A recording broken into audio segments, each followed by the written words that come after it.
தலைநகர் டெல்லியில் கனமழை வெளுத்து வாங்கிய நிலையில் புழுதி புயல் புரட்டி எடுத்தது. ஆலங்கட்டி மழையால் நடுவானில் சேதமடைந்த விமானம் அவசரமாக தரையிறக்கப்பட்டது. தலைநகர் டெல்லியில் கடந்த சில தினங்களாக கடுமையான வெயில் கொளுத்தி வந்தது. இந்நிலையில் நேற்று மாலை கனமழை கொட்டி தீர்த்தது. ஹரியானா மற்றும் அருகிலுள்ள பகுதிகளில் ஏற்பட்ட காற்றின் சுழற்சி காரணமாக இந்த வானிலை மாற்றம் ஏற்பட்டதாக கூறப்படுகிறது.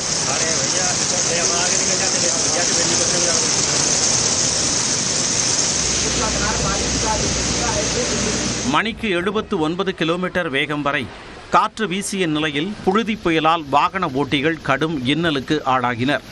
யமுனா விகார், பஜன்புரா மற்றும் கோகல்புரி பகுதிகளில் உள்ள மக்கள் புழுதி புயலால் பெரிதும் பாதிக்கப்பட்டனர்.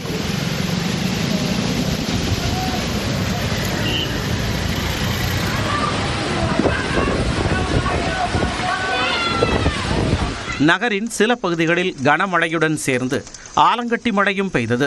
சாலையில் விழுந்த ஐஸ் கட்டிகளை எடுத்து பொதுமக்கள் வேடிக்கை பார்த்தனர்.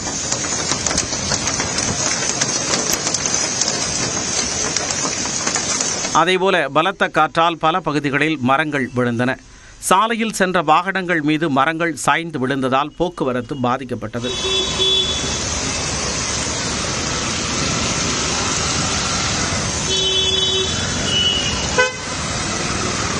டெல்லியில் உள்ள இந்திரா காந்தி சர்வதேச விமான நிலைய பகுதியிலும் பலத்த காற்றுடன் கனமழை கொட்டியது.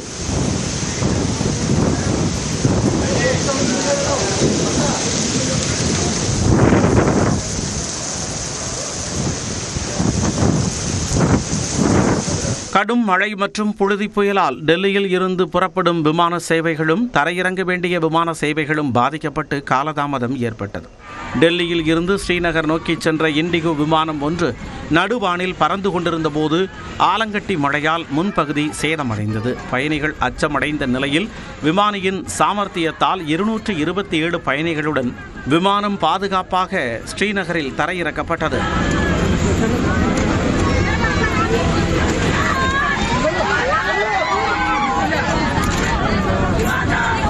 கனமழையால் டெல்லி பாதிப்புக்கு உள்ளாகியிருக்கும் நிலையில் மீட்பு பணிகளும் தொடர்ந்து நடைபெற்று வருகின்றன.